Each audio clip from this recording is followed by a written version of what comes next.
안녕하세요. 상꾸미들 상담핀 라이프 진아입니다. 너무 오랜만에 영상으로 인사드리는 것 같습니다. 지금 마이크가 연결되지 않아서요. 오디오가 어떻게 지금 녹음될지 너무 걱정스러운데, 오랜만에 영상을 찍겠다고 이렇게 카메라를 켰기 때문에, 네, 걱정은 잠시 뒤로 하고, 열심히 찍어보도록 하겠습니다. 지금 제 목소리가 어떻게 들릴지 모르겠지만 아마 목 컨디션이 엄청 안 좋게 느껴질 수 있을 것 같아요. 요즘 좀 많이 피곤하기도 했고 어제 초보 상담 강의가 있었는데 한 4시간을 쉬지 않고 내리 얘기하다 보니까 지금 성대 부종이 조금 심해진 상태라서 목이 좀 더 잠겨 있습니다. 그래서 우리 듣는 상꼬미들이 좀 불편할 것 같긴 하지만 이해 좀 해주세요. 오늘은 뭐에 대해서 영상을 좀 찍을 거냐면요. 얼마 전에 제가 질문을 이렇게 좀 남긴 적이 있었는데 혹시 비용이 비싸다 라는 거 말고 상담을 하면서 좀 힘들었거나 아니면 뭐 궁금한 거 있냐 라는 질문을 던진 적이 있는데 어떤 상꼬미 분께서 답을 달아주신 적이 있어요. 그래서 오늘은 그거에 대해서 얘기를 좀 해보려고 하는데요. 아마 이 답에 좀 공감하시는 분들도 있지 않을까 싶거든요. 네, 답을 한번 읽어보도록 할게요. 댓글 남겨주신 거를. 결국 안 좋아지면 마지막엔 임플란트 할 건데 신경 치료하고 왜 씌우라 하는 건지, 신경이 죽으면 어차피 감각도 없는데 임플란트랑 뭐가 다르냐면 굳이 크라운을 하지 않고 무조건 임플란트를 하겠다 라고 했던 환자분이 계세요 라고 답을 남겨주셨었어요. 우리가 크라운, 뭐 엔도크라운에서 임플란트 상담할 때도 이런 질문을 받기도 하지만 증상이 없는 충치인 경우에 뭔가 레진이나 인네일을 권유하는 경우, 환자분이 그 진료에 대해서 필요성을 느끼지 못하거나 혹은 원장님이 권유하는 진료와 환자분이 생각하는 기존의 어떤 경험들로 인해서 본인들이 진료에 갖는 선입견도 있거든요. 그런 것들로 인해서 뭔가 대립될 때 상담이 되게 힘든 것 같아요. 그래서 이 글을 보고 나서 제가 생각했던 건, 첫 번째는 이 환자분이 이전에 엔도크라운을 했다가 얼마 못 쓰고 뭔가 불편함이 있어서 치아를 빼고 임플란트를 한 경험은 없었는지, 그게 좀 궁금했거든요. 그래서 만약 제가 이런 상황이 있다면 저는 환자분에게 먼저 질문을 해볼 것 같아요. 혹시 예전에 신경치료하고 이를 씌우고 나서 얼마 사용하지 못하고 임플란트를 하신 경험이 있으시냐? 물론 파노라마상에 이 사람이 임플란트를 한 경험이 있는지 확인을 하고 질문을 해야 되겠죠? 사진에 임플란트가 없는데, 네, 크라운 했는 것밖에 없는데 그렇게 질문을 하면 안 될 거니까. 만약에 그런 경험으로 인해서 본인이 다음에 혹시 내가 어떤 치과에서 엔도크라운을 권유받았을 때 나는 그냥 임플란트 해야지 라고 생각하고 계시는 분도 있을 수 있거든요. 그래서 일단 왜 그렇게 생각하는지에 대해서 먼저 물어볼 것 같아요. 그리고 뭐 굳이 그런 부분이 아니라면, 네, 환자분에게 엔도크라운을 했을 때 강점과 임플란트 했을 때 뭐 단점을 얘기를 하겠죠. 만약에 엔도크라운을 권유해야 되는 상황이라면. 그래서 두 가지를 놓고 비교를 했을 때 여러분들은 어떻게 생각하세요? 엔도크라운을 하고 나면, 신경치료를 하고 나면 환자분 얘기하는 것처럼 신경이 죽었기 때문에 통증을 못 느낄 거고 감각이 없는 치아가 임플란트, 인공치아와 같다라는 환자분의 얘기에 여러분들은 동의를 하시나요? 아마 동의를 하지 않은 분들이 훨씬 많으시겠죠? 그렇다면 나는 왜 동의를 하지 않은가에서 먼저 상담의 시작의 물꼬를 트시면 좋을 것 같아요. 만약 저라면 일단은 먼저 총 그 치아를 쓸 수 있는 총 기간에 대한 우리가 흔히 얘기하는 수명이라고 얘기를 하죠. 엔도크라운의 수명이 아닌 그 뿌리를 그 뼈에 박고 있는, 이해가 되셨나요? 잇몸뼈 안에 뿌리가 박혀 있잖아요. 엔도크라운한 치아는. 내 뿌리가 잇몸뼈에 있을 때 그 강점을 강조할 것 같아요. 물론 이거는 환자분이 엔도크라운을 해야 되는 경우가 일반적인 경우라고 했을 때 한해서입니다. 본노스가 심해서 누가 봐도 이건 예후가 좋지 않고 이를 얼마 못 가서 빼야 될 것 같을 때는 환자분의 얘기가 맞을 수도 있어요. 하지만 일반적인 상황에 루트는 건강한데, 뿌리는 건강한데 위에 어떤 충치가 심해서 비가역적 치소염이 발생했거나, 그러니까 자발통이 생기는 거죠. 아니면 충치를 제거하고 난 다음에 생길 통증이 염려스러워서 신경치료를 권유하는 경우도 있잖아요. 그럴 때, 일반적인 경우를 얘기하는 겁니다, 여러분. 그럴 때라면 저는 그 치아가 가질 수 있는 총 수명을 먼저 얘기를 할 것 같아요. 우리가 치료를 했을 때 뿌리가 뼈에 박혀 있는 상황에서, 비록 크라운을 하더라도 뿌리가 뼈에 박혀 있는 상황에서 그 치아를 쓰는 기간이 예를 들어 5년에서 10년 정도를 더 쓴다라고 가정을 했을 때, 그 이후에 만약에 어떤 문제가 돼서 치료를 한다고 생각을 해볼게요.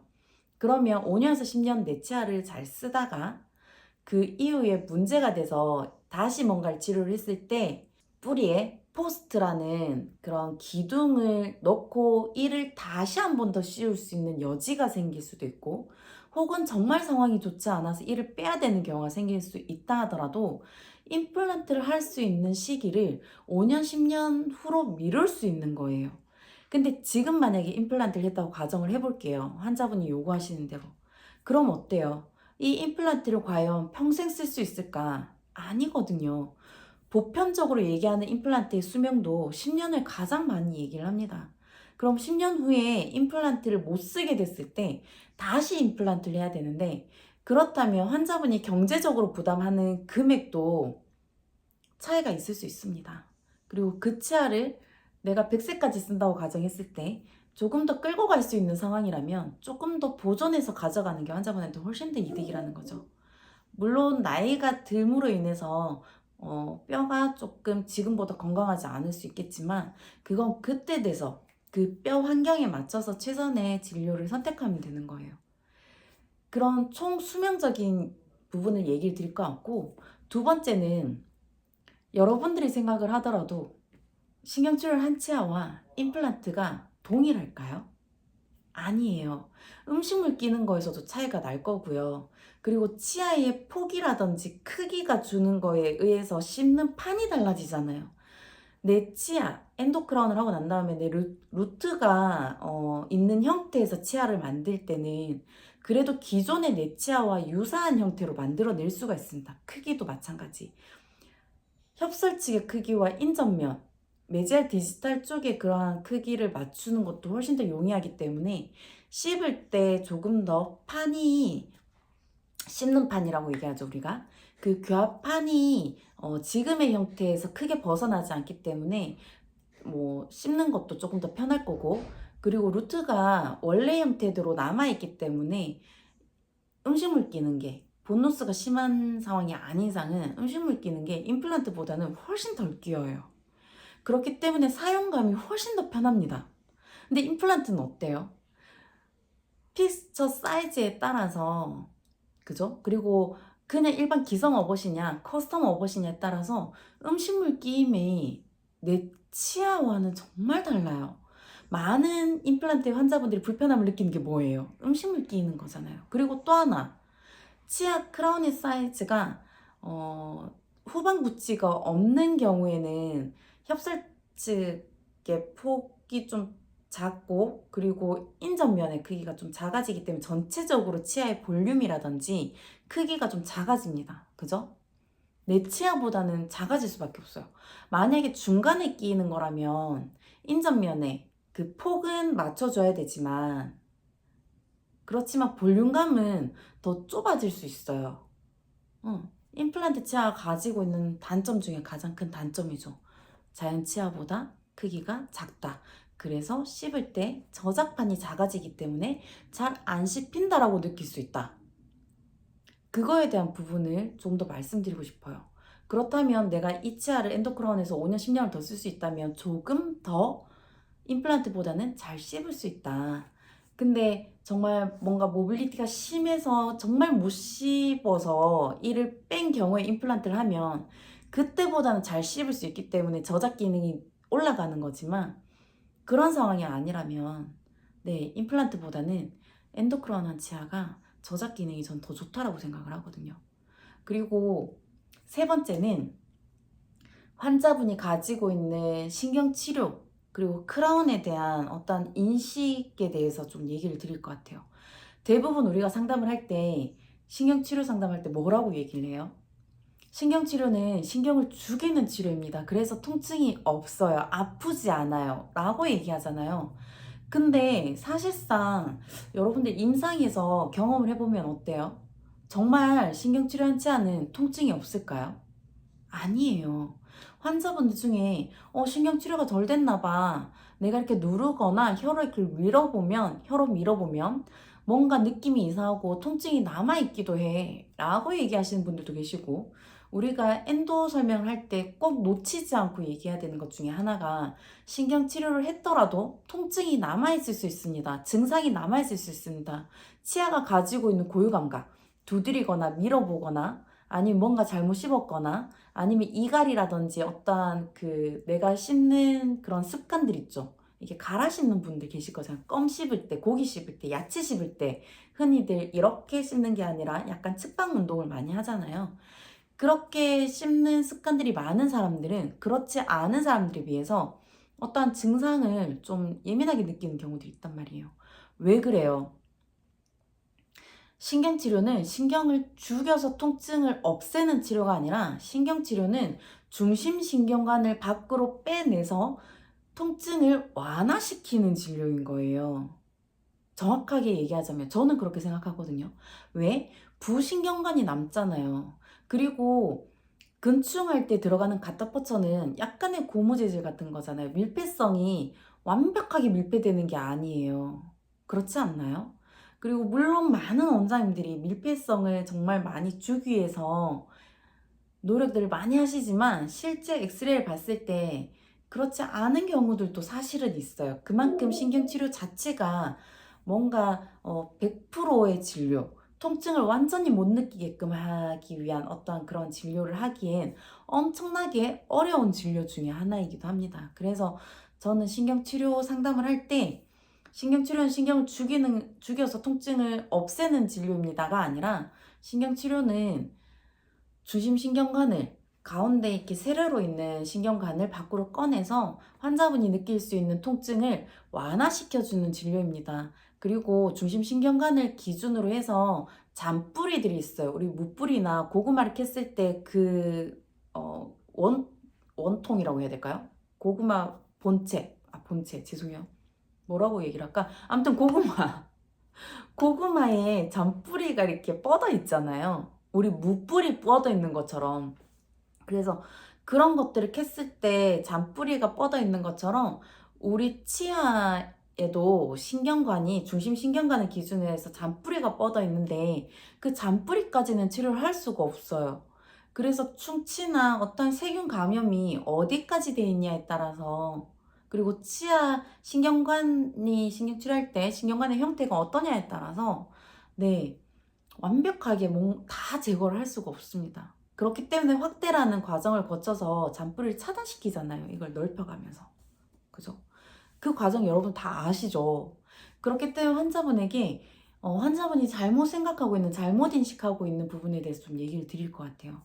네, 환자분이 수많은 곳에서 신경치료를 받으면서 아마 대부분 신경치료는 신경을 죽이는 진료고 그로 인해서 통증을 못 느끼게 하는 신경이 없기 때문에 통증을 못 느껴요 라는 말들을 너무나 많이 들으셨기 때문에 그렇게 생각하실 수 있는데 원칙적으로는 신경치료는 통증을 완화시키는 진료이고 내 치아 안에 잔뿌리가 남아있고 그리고 그 잔뿌리로 인해서 혀로 이렇게 두들겨 보거나 혀로 밀어보거나 했을 때 증상이 좀 남아있거나 하는 경우들이 있습니다. 그렇기 때문에 신경이 일부는 저는 살아있다라고 생각을 해요. 완전히 치아를 빼고 금속으로 되어 있는 뭔가 대체품을 넣는 것보다는 그래도 내 치아가 조금 더 씹을 때 편안함을 느끼는 이유가 그런 부분이 아닐까라는 생각을 합니다.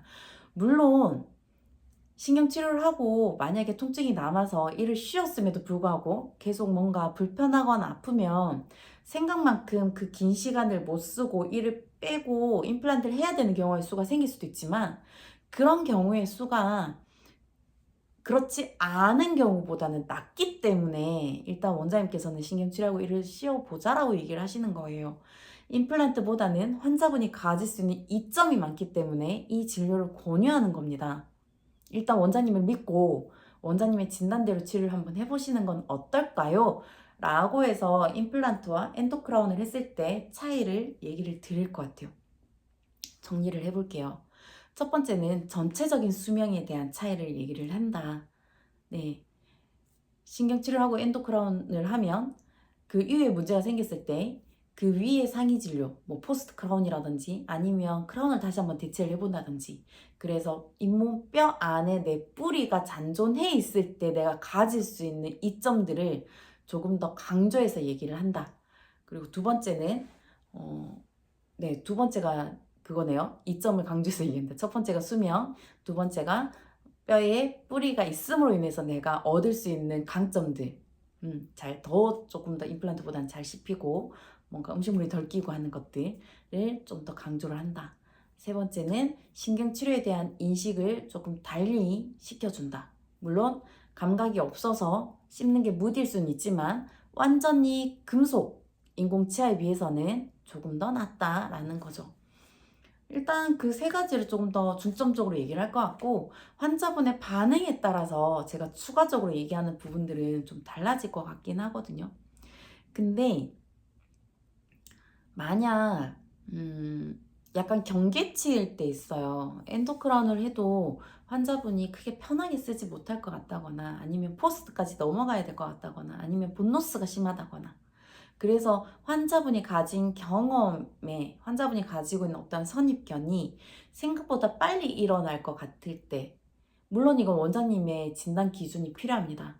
그럴 때는 네, 환자분이 생각하시는 것처럼 신경치료하고 이를 씌우려고 하는 건 지금 당장 이를 빼기에는 조금 아까우니까, 그리고 임플란트를 하기에는 비용이 조금 더 많이 드니까 원장님께서 일단 내 치아를 살리는 게 좋은 거니 내 치아를 보존하고 싶어서 그렇게 진행을 해주시려고 하시는 건데, 만약 환자분의 뜻이 정그러하시다면 원장님께 말씀드리겠습니다. 그래서 얘기 뭐 잘 나누셔서 네, 환자분이 조금 더 마음 편한 쪽으로 결정하시면 될 것 같아요 라고 해서 환자분의 결정을 존중해 주기도 할 것 같거든요.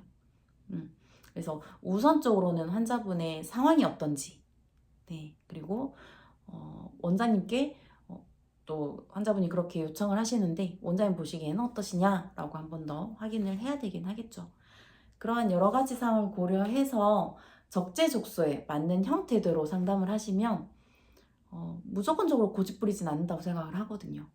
그리고 상담가가, 그리고 또 원장님들이 해야 될 목 중에 하나는 잘못된 상황, 그러니까 환자분의 어떤 경험으로 인해서 환자분이 잘못 가지고 있는 그런 선입견들을 조금은 개선시켜주는 것에 노력해야 되는 것도 좀 있다라고 생각을 해요. 그래서 제가 상담 강의할 때마다 너무나 열심히 얘기하는 것 중에 하나가, 진료 상담을 할 때 이 진료를 왜 해야 되는지, 원장님이 왜 이렇게 진단을 했는지에 대한 그런 진료 근거, 진료에 대한 목적성, 그러한 정당성들을 환자에게 올바르게 얘기를 해주고, 환자가 본인이 생각을 했을 때 본인한테 조금 더 이로운 진료가 무엇인가를 정확하게 판단할 수 있는 그런 정확한 기준을 알려주라고 얘기를 많이 하거든요. 그렇게 근거 있는 상담을 하면 우리가 하는 말에 환자가 신뢰를 할 거라고 저는 생각을 하고요. 그 신뢰가 결국은 동의로 이루어진다고 생각을 합니다. 그래서 어떻게 말을 할까 보다 어떠한 근거를 내가 환자한테 제대로 제시했나 라는 거에 대한 고민을 조금 더 하셨으면 좋겠습니다. 네, 오늘의 이 영상이 지금 이 상꼬미 분이 남겨주신 질문과 같은 상황에서 고민들을 많이 하고 계시는 많은 상꼬미 분들에게도 도움이 됐으면 좋겠고요. 그리고 상담하는 매 순간이 어렵지 않고 환자하고 조금 신뢰를 쌓고 네, 여러분들이 하고자 하는 형태대로 상담의 방향이 이끌어져 가는 그런 순간들을 많이 경험하시기를 바라겠습니다. 네, 궁금하신 게 있으시면 또 댓글로 남겨주시고요. 혹시 댓글로 남겨주셨는데 제가 아직까지 영상을 만들지 못한 것들이 있다면 네, 곧 올려드릴 테니까 조금만 기다려 주시면 감사하겠습니다. 그럼 모두 좋은 밤 보내시고요. 지금 너무 늦은 시간이라. 네, 굿밤 보내시고 내일도 화이팅하는 그런 하루들 보내시길 바랄게요. 그럼 저도 이만 안녕.